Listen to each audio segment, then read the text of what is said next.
नमस्कार दोस्तों। आज हमारी एक्सेल की क्लास 13 हॉप टैब में अलाइनमेंट के बारे में हम जानेंगे। ठीक है। मेरा जो माउस कर्सर है, ये जो सेक्शन है, इसको हम अलाइनमेंट सेक्शन बोलते हैं। इस अलाइनमेंट सेक्शन में आपके top align, middle, bottom, left, centre और राइट अलाइनमेंट होते हैं। इसके साथ साथ इसमें आपको ओरिएंटेशन मिलता है, जिसमें कि आप देखते हैं कि जो है आपका टेक्स्ट है वो किस पोजीशन होना चाहिए, किस एंगल पे होना चाहिए, ये आप यहाँ से चेक कर सकते हैं। नेक्स्ट आपका जो है डिक्रीज इंडेंट और इंक्रीज इंडेंट है, जो कि ये बताता है कि सेल में कितना स्पेस छोड़ करके आपका जो है कंटेंट होना चाहिए। ठीक है, जो कि इंडेंट आपको छोड़ने का काम करता है। नेक्स्ट है आपका रैप टेक्स्ट, यानी कि एक सेल के अंदर ही आपका पूरा सारा डेटा आ जाए। नेक्स्ट है आपका सेंटर मर्जर। ठीक है, मर्ज एंड सेंटर में आपको क्या करते हैं कि मल्टीपल सेल्स को आप क्या करते हैं, एक सेल में कन्वर्ट करते हैं। चलिए इसको हम वन बाय वन करके समझते हैं। ठीक है। तो मेनली हमारे पास कितने अलाइनमेंट होते हैं? मेनली हमारे पास 6 अलाइनमेंट होते हैं, जिसमें से आपका एक top alignment, middle alignment, bottom alignment, left alignment, centre alignment और राइट अलाइनमेंट। नीचे जो दिए गए अलाइनमेंट है, ये कॉम्बिनेशन है कि आप टॉप लेफ्ट को एक साथ जोड़ना चाहें, मिडिल लेफ्ट को करना चाहे तो कैसा दिखाई देगा, बॉटम लेफ्ट को देखना चाहे तो कैसा दिखाई देगा, टॉप सेंटर को आप देखना चाहें, मिडिल सेंटर को आप देखना चाहें, बॉटम सेंटर को आप देखना चाहें, टॉप राइट को करना चाहें, मिडिल राइट को करना चाहें या बॉटम राइट को करना चाहें, तो आप किस तरीके से कर सकते हैं। चलिए हम वन बाई वन करके समझते हैं। सबसे पहला है हमारा टॉप अलाइनमेंट। टॉप लाइन का मतलब ये है कि सेल का वह एरिया जो कि ऊपरी हिस्सा होता है, उसको हम टॉप एरिया बोलते हैं। अगर हम इसको टॉप अलाइनमेंट करते हैं, बाय डिफॉल्ट जो अलाइनमेंट होता है वो बॉटम लेफ्ट होता है। बाय डिफॉल्ट जो अलाइनमेंट होता है वो बॉटम लेफ्ट का, ये वाला जो अलाइनमेंट होता है ये बाय डिफॉल्ट रहता है। ठीक है। अब हम इस पे चेक करते हैं, इसको जाते हैं, इसको थोड़ा सा बड़ा करते हैं तो आप चेक करेंगे, देखो लेफ्ट में और सारे के सारे क्या है, नीचे की तरफ है, बॉटम में है। मैं अगर इसको टॉप अलाइनमेंट पे लेना चाहता हूँ तो मैं जब इस पर क्लिक करूंगा तो ये टॉप में चला जाएगा। ठीक है, जैसे कि आप देख रहे हैं कि ये टॉप अलाइनमेंट है। मैं अगर इसको जाता हूँ मिडिल करता हूँ तो ये मिडिल में आ जाएगा। ठीक है, यहाँ से ये यहाँ तक सेल के मिडिल में आ गया है। ठीक है। और बॉटम में ये ऑलरेडी बॉटम में है ही, तो मैं इसको ऑलरेडी बॉटम ही रहने देता हूँ। ठीक। तो इस तरीके से टॉप, मिडिल और बॉटम होता है। मैं अगर अलाइनमेंट की बात करता हूँ, इस प्रकार के अलाइनमेंट की, तो मैं क्या करता हूँ, लेफ्ट की बात करता हूँ तो ये ऑलरेडी लेफ्ट में ही है। सेंटर में बात करता हूँ तो जब मैं इसको सेंटर में करूंगा तो ये सेंटर में आ जाएगा, और जब मैं इसको राइट में करूंगा तो ये हमारे राइट में आ जाएगा। तो इस तरीके से ये हमारे अलाइनमेंट होते हैं। अब इनकी कॉम्बिनेशन अगर हम देखना चाहें तो कॉम्बिनेशन को चेक करते हैं। ठीक है। पहला क्या है, टॉप लेफ्ट, यानी कि वो अलाइनमेंट जो टॉप में हो बट लेफ्ट में हो, तो हम क्या करेंगे, लेफ्ट अलाइनमेंट तो ऑलरेडी है, साथ ही साथ हम इसको टॉप कर देंगे, तो आप देखोगे ये टॉप लेफ्ट में ही है। ठीक है। नेक्स्ट है हमारा मिडिल लेफ्ट, कि हम चाहते हैं कि वो लेफ्ट में तो हो पर मिडिल में हो, तो ये इस तरीके से हम ऑलरेडी लेफ्ट ये हमारा है, मिडिल किया, सॉरी ये किया हमने और ये किया, तो ये मिडिल लेफ्ट हो गया। बॉटम लेफ्ट में हम देखते हैं तो ये ऑलरेडी पहले से ही बॉटम लेफ्ट है। ठीक है। लगभग ये अलाइनमेंट और ये अलाइनमेंट लेफ्ट है, क्योंकि सबकी सभी बाय डिफॉल्ट लेफ्ट होते हैं, तो ये अलाइनमेंट आपको सेम दिखाई देगी। बट अगर हम बात करते हैं सेंटर की, तो टॉप सेंटर में जब आप जा करके देखोगे, ठीक है, तो मैं टॉप करूंगा, ये आ गया, और सेंटर, तो ये देखिए अब ये टॉप में भी है और सेंटर में भी है। वहीं मैं मिडिल की बात करता हूँ तो मिडिल में आएंगे और हम सेंटर में आएंगे, तो आप देखोगे सेल के बीचों बीच में है। मैं अगर यहाँ पे जाता हूँ, बॉटम सेंटर में जाता हूँ, तो ये बॉटम में है बट अभी सेंटर में नहीं है। मैं जब इसको बॉटम करता हूँ और सेंटर करता हूँ तो देखोगे अब ये बॉटम सेंटर में भी है, सेल के निचले हिस्से में है और बीचों बीच में है। ठीक है। इस तरीके से जो है, अब मैं बात करता हूँ कि टॉप अलाइनमेंट और राइट के साथ क्या रहते हैं। तो मैं जाऊंगा तो आप देखोगे कि ये टॉप में तो रहेगा बट पेज के राइट साइड में जाएगा, वो सॉरी सेल के राइट साइड में रहेगा। ठीक है, इस तरीके से। तो पहले हमारा क्या है, टॉप, हमने टॉप लगाया। दूसरा क्या कंडीशन है, राइट, हमने राइट लगा दिया, तो देखो टॉप राइट हो गया। मिडल राइट की अगर बात करते हैं तो मिडल में जाएगा और राइट में जाएगा। ये देखो ये मिडल राइट हो गया। अगर मैं बॉटम राइट करता हूँ तो ये बॉटम राइट जाएगा, बॉटम में है, मैं इसको राइट कर देता हूँ। इस तरीके से ये है, आप अलाइनमेंट चेक कर सकते हो। ये टॉप की अलाइनमेंट है। ठीक है, ये बाय डिफॉल्ट लेफ्ट रहता है तो इसने ऑटोमेटिकली टॉप में लिया हुआ है, पर ये लेफ्ट साइड में है। ये मिडिल में हो गया, ये बॉटम में हो गया। ठीक है, ये लेफ्ट अलाइनमेंट है, ये सेंट्रल अलाइनमेंट है, ये की राइट अलाइनमेंट है।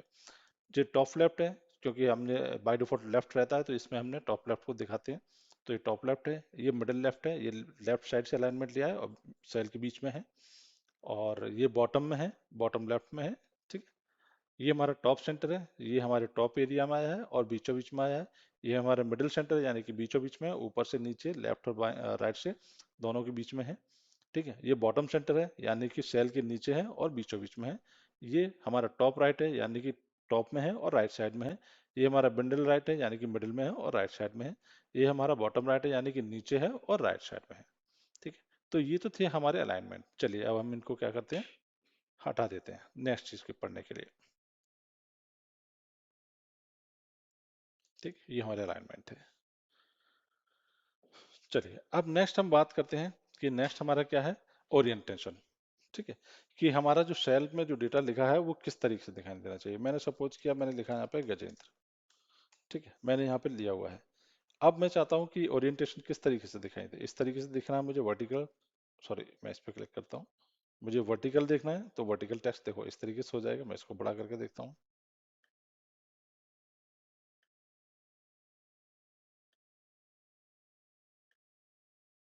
इस तरीके से आ गया।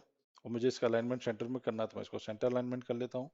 ठीक है, अगर मुझे इसको और एंगल वाइज घुमाना है, ठीक है, इस तरीके से करना है तो मैं इसे इस तरीके से कर सकता हूँ। ठीक है, अगर मुझे इस तरीके से करना है तो मैं इसको इस तरीके से कर सकता हूँ। ठीक है, और यदि मुझे इसको किसी अलाइनमेंट उस तरीके से लेना तो हम यहाँ से इसको जो है अलाइनमेंट करके इसको चेंज कर सकते हैं। ओके करेंगे, ये चेंज हो जाएगा। ठीक है, तो इस तरीके से जो है हम ओरिएंटेशन का यूज करते हैं। चलिए ठीक है, नेक्स्ट मैं इसको डिलीट मारता हूँ। नेक्स्ट है हमारा डिक्रीज और इंक्रीज इन लेंथ। ठीक है, चलिए मैं सपोज किया कि मैं यहाँ पे एक लिख देता हूँ, एक वर्ड यूज करता हूँ, एक सेंटेंस लिख देता हूँ, आई लव माई इंडिया।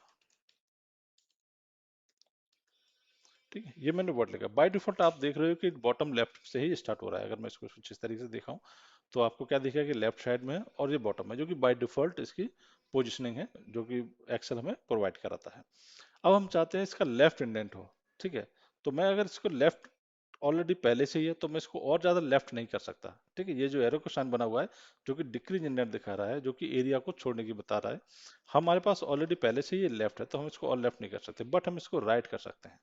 अगर मैं इसको इस तरीके से लूंगा तो देखो इसने इतना स्पेस छोड़ दिया। अगर मैं इससे और ज्यादा लेता हूँ तो उतना ही टैब इंडेंट के हिसाब से ये अपना एरिया छोड़ते चलेगा। अगर मैं इसके बाद इसमें कुछ लिखना चाहता हूँ तो ये यहीं से शुरू करेगा, my name is Gajendra Singh.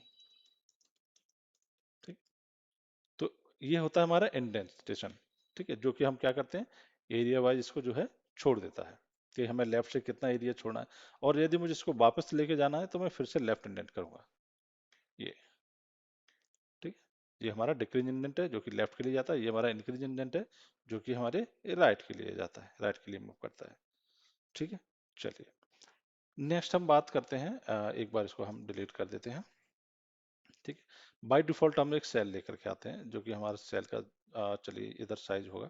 चलिए ये साइज हमारे पास सेल का है। ठीक है, चलो यहाँ पे हम लिखते हैं। ठीक है, मैंने यहाँ पे लिखा आई लव माई इंडिया। ठीक है, अब आप देखोगे कि इसमें से ये जो बॉर्डर लाइन दिख रही है आपको, जो सेल की लाइन दिख रही है, उसमें से ये दूसरी सेल के अंदर जाता हुआ आपको दिखाई दे रहा है। आप चाहते हैं कि मुझे सेल में कोई भी चेंजेस नहीं करने, जितना मेरा एज कॉलम का हाइट है उतना ही रहे, बट जो है मेरा जो कंटेंट है, जो सेल का लिखा हुआ कंटेंट है वो उतना ही रहे। तो हम क्या करते हैं, उसके लिए हम करते हैं रैप टेक्स्ट। जैसे हम रैप टेक्स्ट करेंगे तो सेम सेल के अंदर ही हमारा पूरा डेटा आ जाएगा। ये देखिए, वो पहले यहाँ तक दिख रहा था, अब वो यहाँ तक आ गया। अब मैं इसमें कुछ भी लिखूंगा तो वो सेल के अंदर ही रहेगा। ठीक है, अब मैं इसमें कुछ भी डालता हूँ, मैं लिखता हूँ गजेंद्र सिंह। ठीक है, ये देखो ये इतना ही रहेगा। ठीक है, तो इस तरीके से हम जो रैप टेक्स्ट करते हैं। अब बारी आती है कि हमारा नेक्स्ट क्या है, मर्ज एंड सेंटर। ठीक है, इसका यूज क्या करते हैं, इसका यूज करते हैं, इसको मैं थोड़ा एग्जांपल के तौर पे दिखाता हूँ। मैं यहाँ पे एक दूसरी शीट में जाकर के चलते हैं। ठीक है, सपोज क्या मैं यहाँ पे लिखता हूँ, एक कोई भी नाम डाल देता हूँ, employee list, EMPLO, employee list. मैंने यहाँ डाल दिया नेम, यहाँ डाल दिया लोकेशन, यहाँ डाल दी सैलरी। ठीक है, यहाँ डाल दिया मैंने क्या कहते हैं, वर्क आवर, या फिर शिफ्ट आवर लिख देते हैं, शिफ्ट आवर्स। ठीक है, एग्जाम्पल तौर पे। ठीक है, अब मैंने देख रहा हूँ कि अगर मैं इसको यहाँ से यहाँ तक देखता हूँ कि सेकंड सेल में दिख रहा है मेरा डेटा, पर मैं चाहता हूँ कि मेरा जो डेटा है, ये जो एम्प्लॉय लिस्ट लिखा हुआ है वो पूरा का पूरा इस एरिया को कवर करे। तो मैं क्या करूँगा, मैं यहाँ से लेकर के यहाँ तक इसको सिलेक्ट करूंगा और इसको क्या कर दूंगा, मर्ज एंड सेंटर। तो आप देखोगे तो ये एक सेल मुझे दिखाई दे रही, मैं अगर इसको ग्रिड लाइन को हटा देता हूँ। ठीक है, तो ये आप जाओगे और जब इस पे बॉर्डर लाइन लगाओगे तो आपको इसमें ये आसानी से दिखाई दे जाएगा। ठीक है, और मैं अगर इसको भी सिलेक्ट करके बॉर्डर लगाता हूँ तो आपको दिखाई देगा कि जो एम्प्लॉय लिस्ट है वो यहाँ से लेके यहाँ तक पूरा एक सेल को उसने क्या कर दिया, मर्ज कर दिया। अगर मैं अनमर्ज करना चाहूँ तो दोबारा क्लिक करूंगा इस पे जाकर के, तो ये अनमर्ज हो जाएगा। तो देखो जो आपको यहाँ पे दिख रहा है। ठीक है, तो इसको हम क्या करते हैं, मर्ज करके रखते हैं। तो इस तरीके से जो है मैंने इसमें कुछ भी कलर फिल कर दिया, मैं इसमें भी जाता हूँ, इनमें भी कोई और अदर कलर फिल कर देता हूँ। ठीक है, नीचे मैं और बॉर्डर बना देता हूँ कुछ बना के, और यहाँ पे नाम लिख देता हूँ जैसे गजेंद्र सिंह, गजेंद्र सिंह, मुकेश कुमार, दिनेश जोशी। ठीक है, और देवेंद्र सिंह। ठीक है, इस तरीके से, और मैं इसको अलाइनमेंट कर लेता हूँ, एडजस्ट कर लेता हूँ, एडजस्ट किया मैंने। तो ये इस तरीके से हमारी एक टेबल बनकर तैयार होगी। तो मर्ज एंड सेल सेंटर का काम क्या होता है कि जितने भी लोकेशन के हिसाब से आपको जो भी एरिया सेलेक्ट करना है कि कहाँ से लेके कहाँ तक आपको ये सेल सेलेक्ट करनी है, उन सभी सेल को आप सेलेक्ट करेंगे और आप मर्ज एंड सेंटर कर देंगे। बशर्ते एक चीज ध्यान रखनी होगी कि जिस सेल को आप सेंटर में करना चाहते हैं उसके बाद की सेल ब्लैंक होनी चाहिए। अगर वो ब्लैंक नहीं होंगी तो क्या होगा, वो डेटा उसको ओवरराइट कर देगा। मैं एक एग्जांपल के तौर पे लेता हूँ, जैसे कि ये मैंने डेटा यहाँ पे लिखा हुआ है, नेम, लोकेशन, सैलरी और शिफ्ट आवर्स। ठीक है, मैं अगर इसमें से अगर इनको मर्ज करता हूँ, एक साथ मर्ज करता हूँ, ठीक है, तो ये आपको एरर देगा। ठीक है, merging cell only keep the upper left, यानी कि जो भी आपका लेफ्ट का जो डेटा है उसको रखेगा रखेगा एंड डिस्कार्ड अदरवाइज, और बाकी सभी वैल्यू को क्या कर देगा, वो डिस्कार्ड कर देगा। अगर मैं इसको ओके करता हूँ तो आप देखोगे कि बाकी का सारा डेटा हट गया, सिर्फ नेम अकेला रह गया है, बाकी का सारा डेटा रिमूव हो गया। अगर मैं इसको अनमर्ज भी करता हूं तब भी वो मेरा डेटा वापस नहीं आएगा। ठीक है, तो इसलिए हमेशा ये ध्यान रखिएगा कि जब कभी भी आप मर्ज करें तो उसके बाद कोई डेटा नहीं होना चाहिए उन सेल में, वो सारी सेल क्या होनी चाहिए, ब्लैंक होनी चाहिए।